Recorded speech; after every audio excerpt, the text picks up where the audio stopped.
Tô aqui, tô cheia, aleluia. Meu Deus do céu, não tem como, é inacreditável. Se você está debaixo da coberta, se está debaixo do lençol, levanta, crente, dobra o joelho, chora, sente a presença de Deus, porque a glória de Deus que está descendo sobre esse lugar vai invadir a tua casa, vai invadir o lugar que você está agora.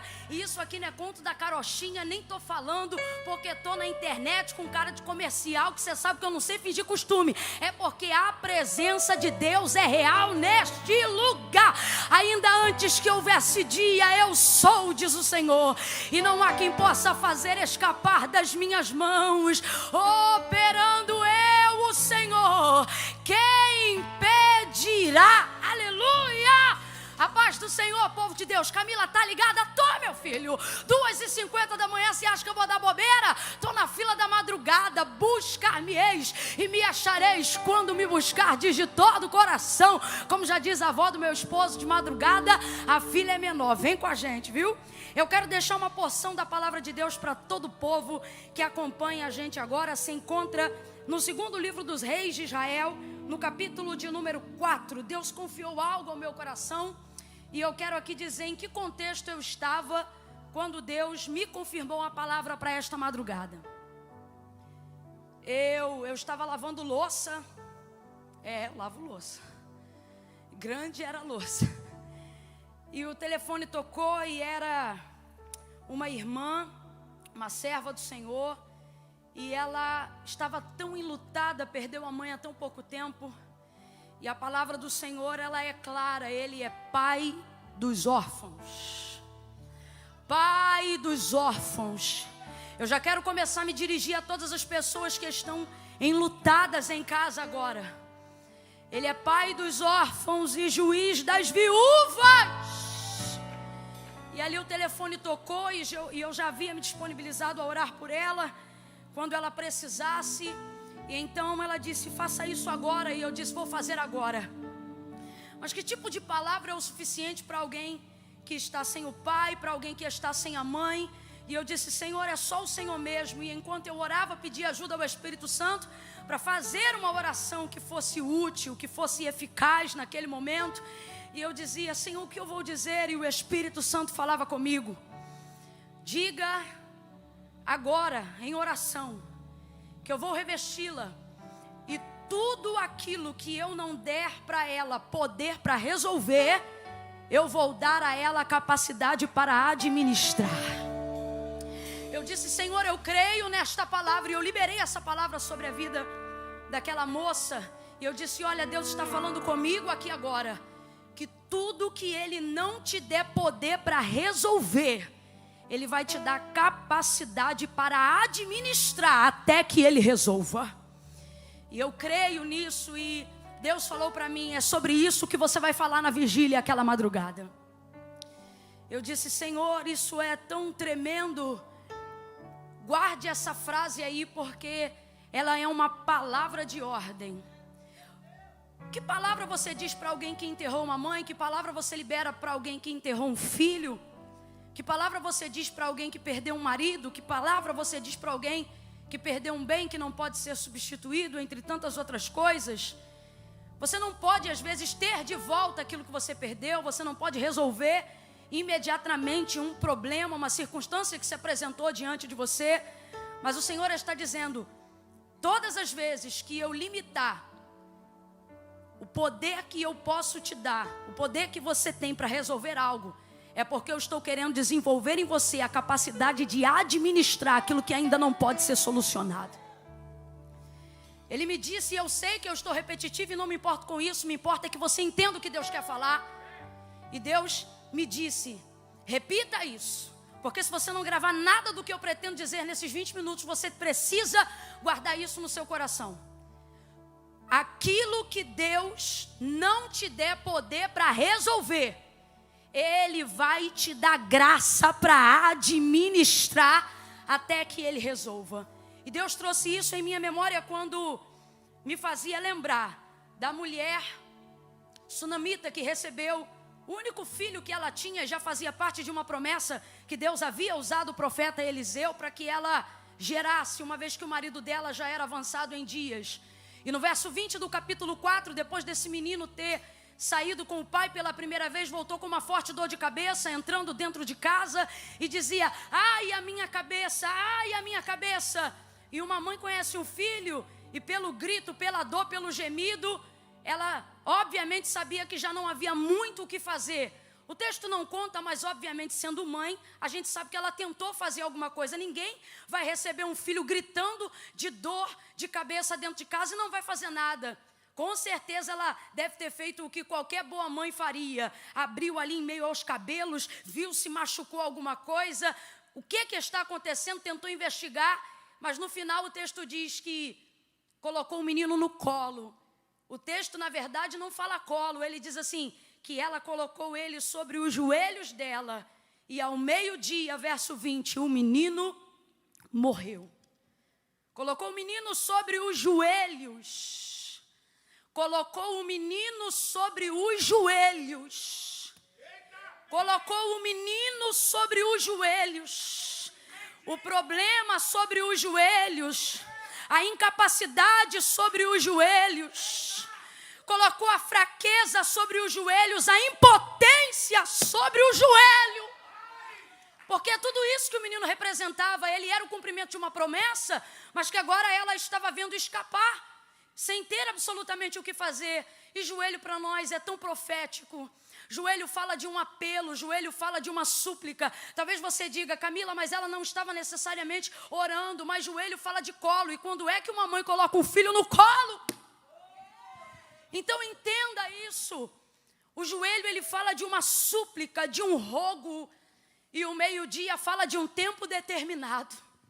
Quando deu meio-dia, morreu. A impressão que a gente tem pelejando, buscando em oração por algumas soluções de problemas que estão na nossa mão, mas ainda não aconteceram, ainda não solucionaram. A impressão que a gente tem é que esse meio-dia chega na oração, é que esse meio-dia chega na busca e não há mais nada do que fazer. E então começamos a indagar em circunstâncias e começamos a pensar assim: eu já oro há tanto tempo e não aconteceu, eu já oro há tanto tempo e não cumpriu, eu já oro há tanto tempo e não resolveu, eu já oro há tanto tempo e a dívida não foi paga, já oro há tanto tempo e a porta não foi aberta, já oro há tanto tempo e meu marido não está liberto, já oro há tanto tempo e ainda não foi curado, já oro há tanto tempo e ainda está nas drogas, já oro há tanto tempo e mesmo assim se mantém morto. Só que há um tempo para isso. Veja, não há um tempo para parar de orar, mas há um tempo para você entender que esta oração não significa sempre que ela vai resolver o problema, mas que ela vai te dar graça para trabalhar enquanto Deus não resolve esse problema. Deus está dizendo para quem está em casa agora: não pare de orar só porque você ainda não teve solução. Não tire da oração aquilo que ainda não se resolveu só porque a solução esperada ainda não chegou. Eu escrevi uma frase que me veio muito fresca e eu vou ler porque eu não quero perder o que Deus quer ministrar na sua vida. Deus disse assim para mim: olha, se a oração não resolver para você, ela vai trabalhar com você. Então você tem que continuar orando, mesmo que este menino ainda não esteja liberto, mesmo que esta casa ainda não esteja restaurada, mesmo que a vacina contra o Covid ainda não esteja pronta, você precisa continuar orando, porque quando Deus não trabalha diretamente na oração para você, Ele vai usar esta oração para fortalecer você, enquanto não resolve este problema. É por isso que a gente não fica maluco, gente, eu tenho que falar. Alguém diz: vai para a igreja pregar 3 horas da manhã, para quê? Vai orar, vai ficar com a televisão ligada, com o celular ligado, gastando internet, uma hora dessa para quê? Vai continuar fazendo as coisas de Deus para quê? Se a resposta ainda não veio, eu vou continuar fazendo para que eu continue vivendo, para que eu continue adorando, para que eu... Daí alguém diz assim: Camila, mas será que vai dar jeito? Parece que nada mudou. Me faz lembrar de Gideão malhando trigo no lagar. Quando o anjo do Senhor se apresenta para ele para estabelecer um tempo de solução. Mas enquanto ele não tinha solução, Gideão estava com a administração. Qual que é a administração? Ele é um gestor, está malhando o trigo no lagar. Lagar não é lugar de malhar o trigo, mas é onde ele pode fazer naquela hora. Então, quando o anjo diz, varão valoroso, o Senhor é contigo, ele responde, se o Senhor é comigo, por que eu estou aqui? Tipo assim, se o Senhor é comigo, por que eu estou com esse problema? É porque o Senhor é contigo que você está no lagar, porque se não fosse contigo, não tinha trigo, não tinha lagar, não tinha nada. Você diz, Camila, está muito difícil. E o Senhor está dizendo, eu te dei capacidade para administrar essa situação difícil. Eu estava em casa e Deus falou comigo. Hoje eu vou falar com pessoas que estão em casa e precisam compreender que a solução não foi dada na mão delas. O Senhor falou comigo. Você precisa despertar gente que está entrando com a cabeça em parafuso, dizendo, não, porque eu sou crente, eu tenho que resolver. Não, porque eu sou profeta, eu tenho que fazer acontecer. Não, porque eu sou pastor, eu tenho que dar jeito nisso. Não, porque eu sou um pregador, eu tenho que liberar uma palavra. E o Senhor está dizendo, sua oração não salva, sua oração não cura. Não, Camila, não, quem faz isso é Jesus. Quem cura é Jesus, quem salva é Jesus, quem liberta é Jesus. Agora, se a maneira de Jesus operar é você carregando no joelho, então administra isso. Se você está em casa perto de alguém, olhe para esta pessoa agora. Oi, que saudade de dizer isso. Ai, Camila, eu não gosto, o problema é seu, eu estou falando. Crede em Deus e estarei seguros. Crede que nessa madrugada eu estou como profeta e você vai prosperar sobre essa palavra. Se está perto de alguém, vira para essa pessoa na sua casa e diga para ela aí agora, administra. O que é isso, Camila? Deus está dizendo, todas as vezes que eu furto de você, todas as vezes, que eu limito de você a capacidade de solução, é porque eu quero desenvolver em você capacidade de administração. Ei, maré tranquila nunca fez bom marinheiro, meu filho. Deus está te dando experiência. Essa mulher não podia ressuscitar o filho dela. Essa mulher, ela não tinha uma palavra para tirar esse menino do mundo dos mortos. Agora, olha que coisa interessante. Enquanto o menino estava no joelho, irmão, ela é mãe. E mãe, quando está determinada a fazer algo, ela não fica louca. Ela traça um plano. Eu imagino que ela deve ter ficado um tanto quanto descompensada quando viu que o menino gritava e não sabia o que era, não sabia de onde vinha, não tinha causa e também não tinha solução. Mas eu imagino que nesse período de colo, nesse período de joelho, eu vou repetir, nesse período de joelho, que o menino está sobre o colo dela, eu imagino ela pensando o que vai fazer depois que o menino vier a óbito. Porque não é de qualquer maneira. Olha como ela é específica. Pelo amor de Deus, gente, é um nível de frieza até. E é interessante que quando a gente tem vida de oração, quando a gente tem uma direção de Deus, a gente fica tão anestesiado em algumas situações que ninguém diz, você tem tudo sob controle. Não, eles dizem, você é louca. Você não está entendendo o que está acontecendo? Não é, que no tempo de joelho, Deus me deu uma estratégia. No tempo de joelho, Deus me deu uma direção. Ela desenvolve uma direção. Você vê que está planejado. Olha isso. Meio-dia o menino morre. Ela tira o menino do colo. Coloca nos braços. Vai para o quarto do profeta. Deita o menino na cama do homem de Deus, o profeta Eliseu. E vai buscar a solução. Aí eu te digo. Ela tinha a solução? Não tinha. Mas ela era a gestora. Ela foi correr atrás de quem tinha. E eu disse, Deus, o que é isso? E o Senhor falou para mim, se dirija hoje aos administradores de crise, de gente que só não está sendo bem sucedida no que foi chamado para fazer, porque está querendo solucionar quando eu só mandei administrar. Porque está achando que tem que ter a palavra do sim ou do não. Porque está achando que tem que abrir ou fechar. E o Senhor está dizendo, se eu não estou te dando poder para resolver, é porque eu estou te dando graça para administrar. Administra. A palavra de ordem sobre a vida de alguém é essa, administra. Ela administra toda aquela situação. E eu falei, Senhor, nós temos mais pessoas assim na palavra? E o Senhor falou comigo. Isso acontece muitas vezes. Quando a gente busca a oração como recurso de solução e não entende que ela tem capacidade de administração. 2 Coríntios capítulo 12, o texto vai falar sobre o apóstolo Paulo. Ele tem um problema. Um problema também que ele vai buscar em oração e ele pensa ser irremediável, a não ser que Deus faça algo por ele. E o texto é incrível, 2 Coríntios capítulo 12, versos 7, 8 e 9. E ele começa no verso 7, falando da sua queixa, do seu problema. E qual é o problema do apóstolo Paulo? Ele diz: eu tenho um espinho que me foi posto na carne, para que eu não me vangloriasse por causa da grandeza das revelações que eu recebi. Só que acompanhado a ele, eu tenho um mensageiro de Satanás que vem me esbofetear. Aí olha o que o texto diz, versos 7 e 8. E ele começa o verso 7 dizendo: por 3 vezes eu orei.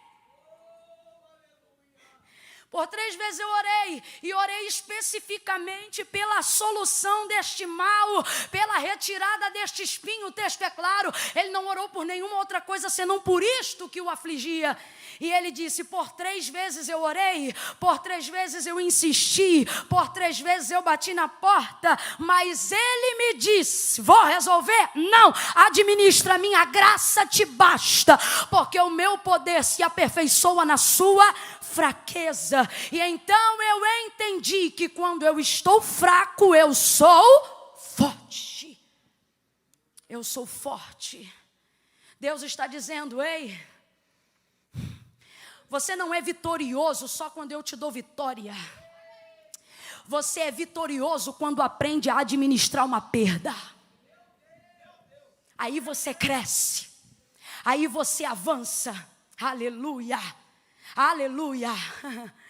É quando eu não tenho poder para fechar uma questão que Deus desenvolve em mim uma capacidade de gestão.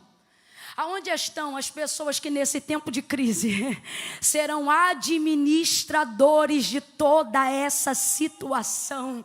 Não é a primeira vez que o apóstolo Paulo passa por isso. Por exemplo, quando ele escreve a carta aos Romanos no capítulo de número 7, ele deixa muito claro que há diante dele, por exemplo, uma guerra que não pode ser por ele vencida.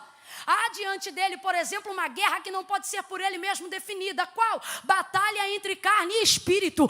Enquanto nós estivermos vivos, essa batalha vai se manter. Haverá guerra constante entre carne e espírito. E o que ele diz aos Romanos, capítulo de número 7, o querer bem está em mim, mas ocorre que todas as vezes que vou executá-lo, encontro outra lei operando nos meus membros, isto é, a lei do pecado que opera na minha carne e milita contra a lei de Deus, de modo que o bem que quero fazer, não faço, mas o mal que eu não quero, esse faço. E ele diz: eu sou miserável, quem vai me livrar do corpo desta morte? Realmente, ou é só o arrebatamento, ou é só a morte que separa corpo de alma, que separa espírito de corpo. Então, se está vivo, não tem como, vai guerrear. Mas ele não termina dizendo: sou um derrotado porque não venci. Não, ele termina dizendo: mas graças dou a Jesus Cristo, graças dou a Jesus Cristo. Camila, eu não entendi. Vai entender. Deus está dizendo: quando houver uma guerra que a vitória não estiver na tua mão, vai dando graça para mim que eu dou graça para ti. Vai dando graça para mim que eu dou graça para ti. E você vai administrar. É como se Paulo estivesse dizendo assim: Deus, dá para resolver comigo vivo? Ele estivesse dizendo: não, mas dá para administrar. Administra. Aleluia. Aleluia. Marcos capítulo de número 5. Camila, você está diferente? Tô mesmo. Marcos capítulo de número 5. 12 anos de administração. 12 anos administrando. 12 anos. 12 anos. 12 anos pelejando, 12 anos buscando uma cura que não existe, 12 anos dentro de um tratamento que não leva ela à melhora. O texto diz que ela só piora, porque eu estou falando da mulher do fluxo de sangue, uma hemorragia contínua, num tempo onde não tem transfusão sanguínea, ela só perde, só perde, só perde, só perde, e não restitui, ela só perde, só perde, só perde, e não tem nada de volta. Mas o texto diz que ela vende, que ela troca, que ela negocia tudo para investir no tratamento. Que é isso? Administração. Ela não tem a cura, mas não para de administrar. Para mim isso aqui é o maior intensivão de 12 anos de administração. Isso aqui é PhD em administração.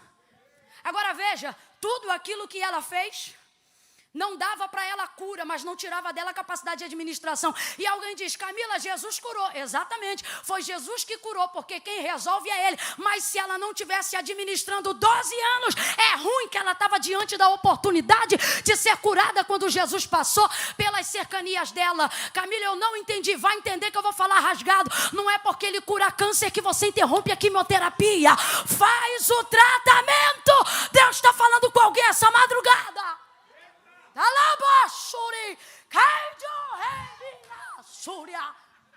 A sua administração vai te preparar para a hora da solução de Deus.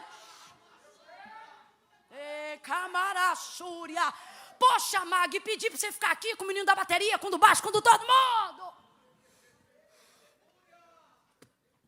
Administra. Ela não resolvia, mas administrava. Eu lembro que as nossas avós não tinham tanta medicina, mas elas administravam o negócio. Fazia o que podia. Você está aí em casa e você diz, Camila, eu não vejo em mim condições de resolver.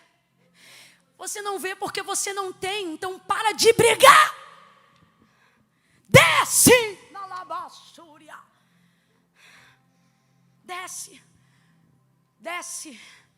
12 anos. Não tem a cura, mas administra. Vai se preparando. A primeira vez que eu li sobre a passagem da mulher do fluxo de sangue na Bíblia, o Senhor disse assim para mim. Depois eu até reproduzi para as pessoas, mas a experiência foi pessoal. Mas eu vou dizer para você o que Deus disse para mim. A primeira vez que eu li sobre a mulher do fluxo de sangue na Bíblia, Deus disse assim para mim, faça alguma coisa, mesmo que eu ainda não esteja fazendo nada. Ele estava dizendo para mim, faça alguma coisa por si mesma. Deus ama quem luta. Deus ama quem não desiste.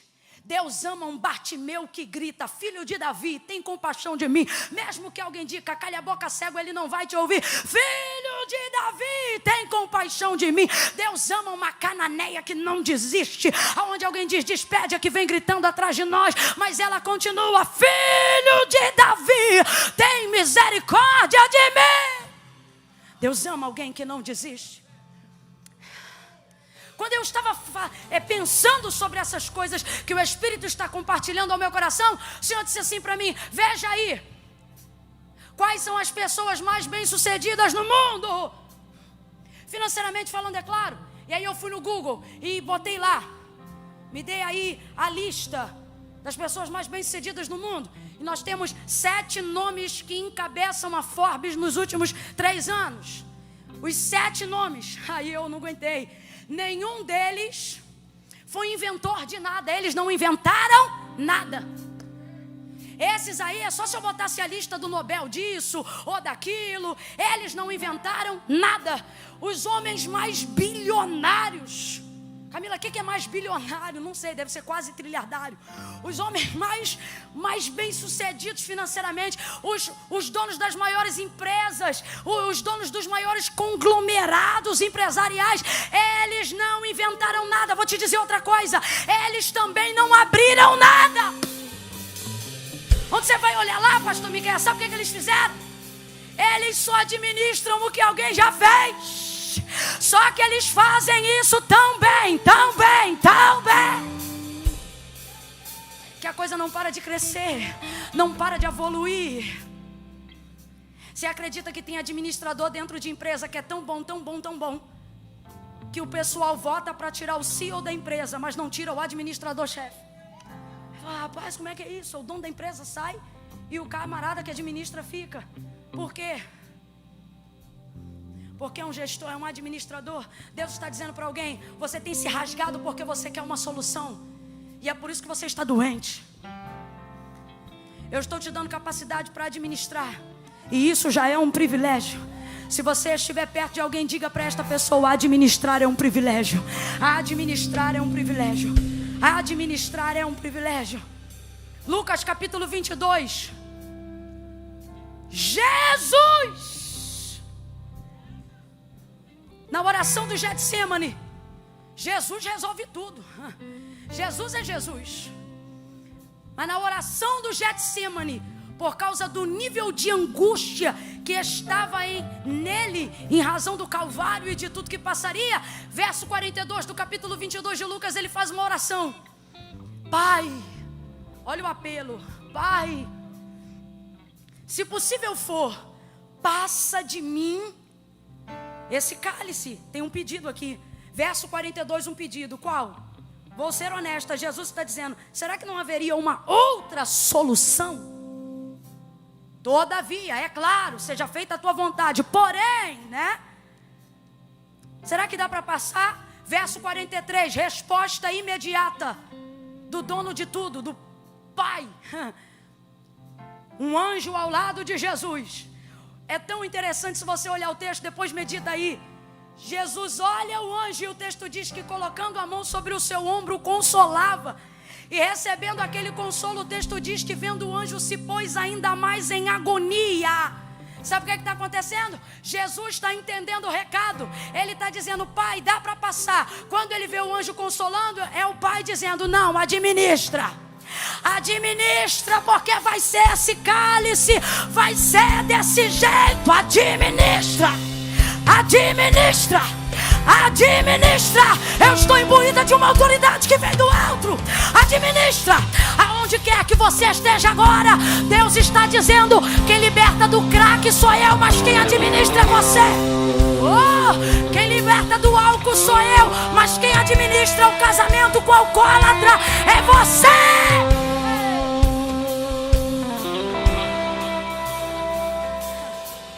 É como se o pai estivesse dizendo: filho, administre isso aí. Porque qual foi a frase que eu disse aqui no início?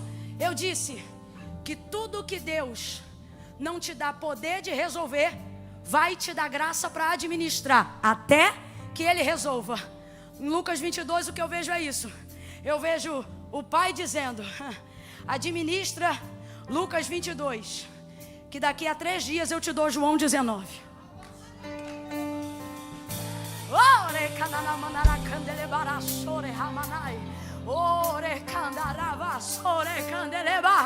O Senhor está dizendo: enquanto você administra, eu deixo pronta a solução. Se até o Filho de Deus passou por um momento na vida que o fez compreender que não era hora de resolver, mesmo falando com o dono de todo o poder, mas era hora de administrar. Você precisa parar de arrancar cabelo. Precisa parar de andar nessa casa igual uma barata tonta. Ai, porque eu tenho que fazer, porque eu tenho que resolver. Você só tem que administrar. Um dia após o outro. Já viu a oração do Pai Nosso? O pão nosso de cada dia. O que ele está dizendo? Administra aí o dia a dia. João capítulo de número 1, Deus falou para mim: fecha nele, que foi o melhor administrador. João, tanta graça. João capítulo de número 1, tanta graça, tanto poder. Ministrando um culto no deserto, vamos dizer assim, batizando uma renca de gente com água. Tanta virtude, tanto poder, que alguém pensou: a solução está com ele. E chegaram para ele e disseram: João, fala a verdade, tu és o Cristo. E o texto diz: e falou a verdade e não mentiu, dizendo: não o sou. Mas por que vocês pensam que eu sou Cristo? Ora, porque tu resolve, porque tu tem poder. Estou aqui parafraseando para você entender João 1. Tu és o Cristo. Não, eu não sou o Cristo. Eu sou aquele que vai adiante, aquele que prepara o caminho. Eu sou apenas a voz que clama no deserto. Ele diz: eu vos batizo com água. Ele está dizendo: eu só estou administrando. Depois de mim vem coisa muito forte. Ele vos batizará com fogo. Tem administradores que são tão eficazes, tão úteis, tão capazes na sua administração, que alguém pensa: é o dono da solução.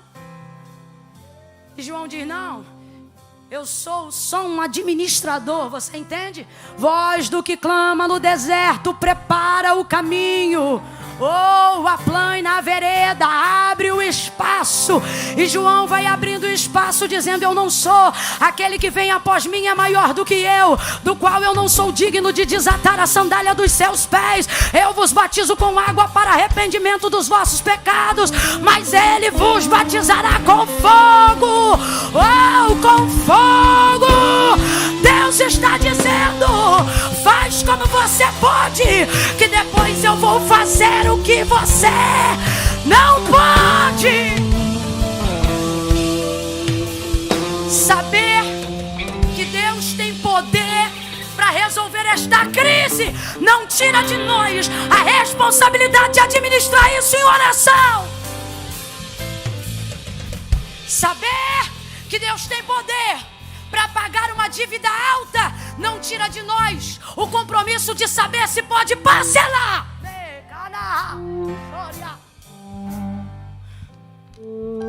A gente tem que administrar. João fez isso de maneira tão bela. Eu estou parafraseando para você entender. É como se dissessem: João, você é o Cristo? Não, sou só um administrador. Vamos fechar aqui? O que é sunamita? O apóstolo Paulo, a mulher do fluxo de sangue e João Batista têm em comum: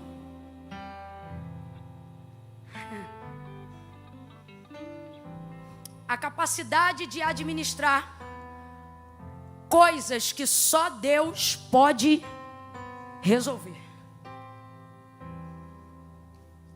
É o que eles têm em comum. E aí eu te pergunto: será que nós não temos muito em comum com eles? Pastor Silas Lima Malafaia, meu pastor, Deus confiou uma palavra ao meu coração. Se o senhor estiver em casa assistindo, ou se for ver depois, ou se algum dos muitos milhares e muitos que lhe cercam ouvirem, eu tenho uma palavra de Deus para o seu coração, meu pastor. Eu estava na minha cozinha meditando e o Senhor disse assim para mim: diga para ele que no Egito José não é tão solucionador quanto todo mundo pensa. No Egito, a gente vê José no meio da crise e pensa que ele chega para resolver. Mas se você olhar, a solução temporária que José promove não é a capacidade de dizer quem vai, quem fica, quem sobe ou quem desce. É a capacidade de ver além e de administrar. Por exemplo, no tempo da escassez e da fome, ele não sabia, ou melhor, no tempo da escassez e da fome, ele não tinha como fazer a semente produzir. Ele não tinha como determinar uma estação de colheita num tempo de vaca magra. Mas ele teve capacidade econômica para administrar. Deus me mandou dizer: diga ao seu pastor que não carregue o fardo da solução. Ele é José. Eu dei a ele capacidade de administração. Oreva, calma.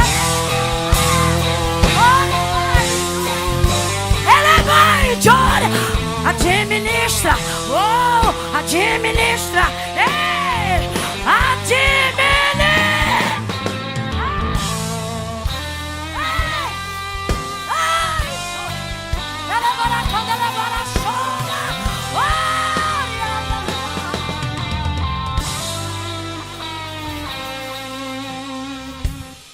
Às vezes a nação, a família, agora estou falando de nós, um pai, uma mãe, um esposo, uma esposa, chega em casa diante de uma crise assim: você tem que resolver. A gente é assim, né?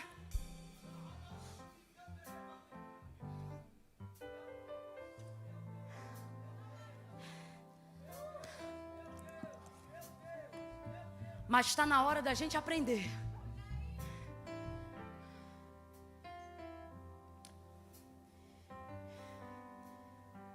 que se não está conosco a solução definitiva, isso não rouba de nós a capacidade administrativa de gerir.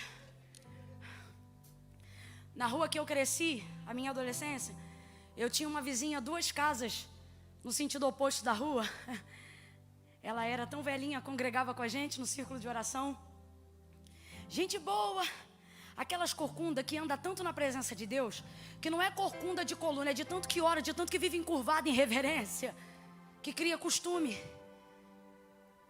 Morava com ela 7 pessoas na mesma casa e mais 4 crianças. Ela cuidava de tudo. Ela só tinha o salário de uma aposentadoria do falecido marido. E ela cuidava de tudo. E os filhos já eram mais velhos, mas a casa parecia translocada. O portão era caído, quem olhava de fora, rapaz, era uma loucura. Sábado de manhã ela estava na igreja, domingo de manhã ela estava na igreja, domingo à noite ela estava na igreja. Quarta-feira à tarde ela estava no culto de libertação. Quinta-feira à noite ela estava no culto. Sábado de manhã ela voltava para a consagração. Terças e segundas ela fazia visitas nos lares. E você passava em casa, estava com pano de prato no ombro, deixando feijão congelado para isso, para aquilo. A gente olhava aquilo e dizia, meu Deus, é muita coisa para essa pessoa. No dia que ela faleceu, todo mundo, uns desgringolaram, outros arrumaram o prumo da casa, consertaram o portão, foram botando as coisas em ordem. Todo mundo tinha salário, mas ninguém investia. Todo mundo tinha as coisas, mas ninguém fazia. As coisas aconteciam por causa da maneira dela administrar. O Senhor fez uma grande obra em favor da intercessão daquela mulher e da vida que ela tinha. E Deus está dizendo para pessoas que estão me ouvindo agora: você não precisa fazer tudo. Você só precisa manter contato com quem faz. O que nós temos em comum a esses personagens da Bíblia que meditamos hoje é entender isso. Eu não preciso necessariamente fazer para alcançar a solução enquanto eu administro. Eu só preciso administrar enquanto quem eu conheço não faz aquilo que eu espero. Vou falar bem rasgadão e todo mundo vai entender. Aleluia. O Senhor está dizendo para mim e para você, quando alguém perguntar para você, e aí, você tem a solução desse teu filho que é dependente químico? Não, mas continua orando. E aí, você sabe o que fazer com esse marido que é alcoólatra? Não, mas continuo pedindo. E aí, você pode trazer de volta o fulano que morreu, que você sepultou? Não, mas continuo intercedendo pelos que ficaram. Camila, eu não entendi, vai entender agora. Deus está dizendo, nem sempre você precisa fazer. Você só precisa colocar na sua mente e no seu coração a fé que tinham essas pessoas. Qual? Eu não faço, mas conheço quem faz.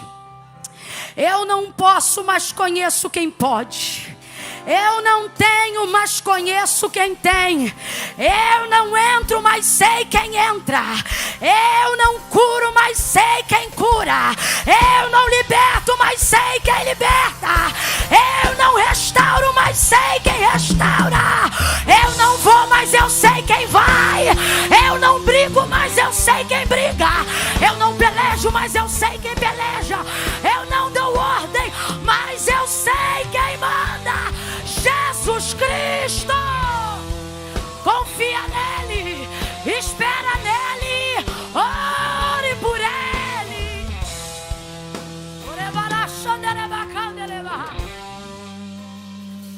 Pastor Eliel, quem canta agora? Kézia, sobe pra cá correndo. Enquanto Kézia vem pra cá, você aonde estiver agora, fecha o olho, você só precisa ouvir a minha voz.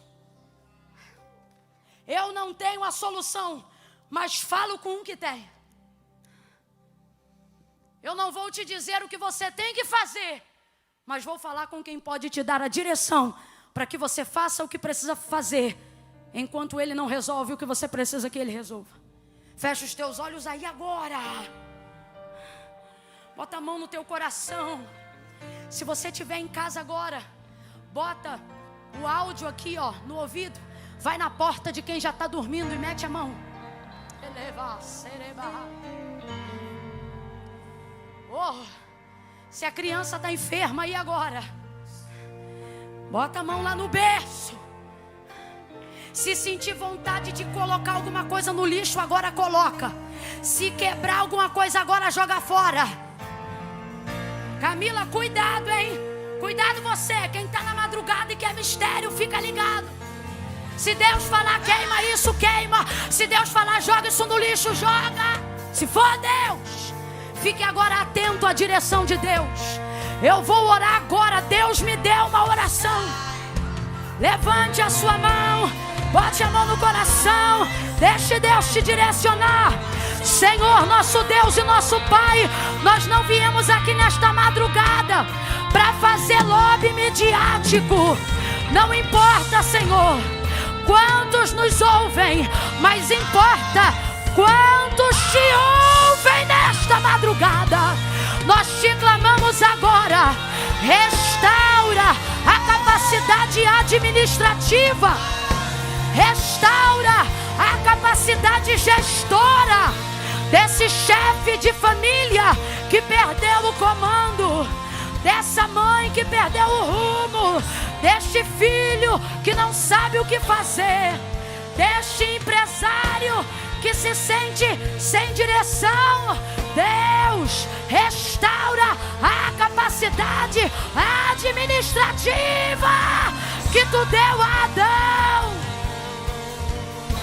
a capacidade administrativa que o Senhor deu a Paulo, a capacidade administrativa que o Senhor deu à mulher do fluxo de sangue.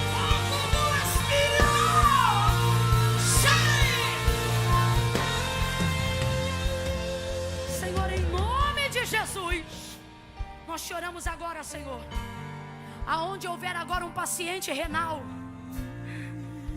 que está pensando em desistir, dá ele capacidade administrativa enquanto filtra o sangue dele.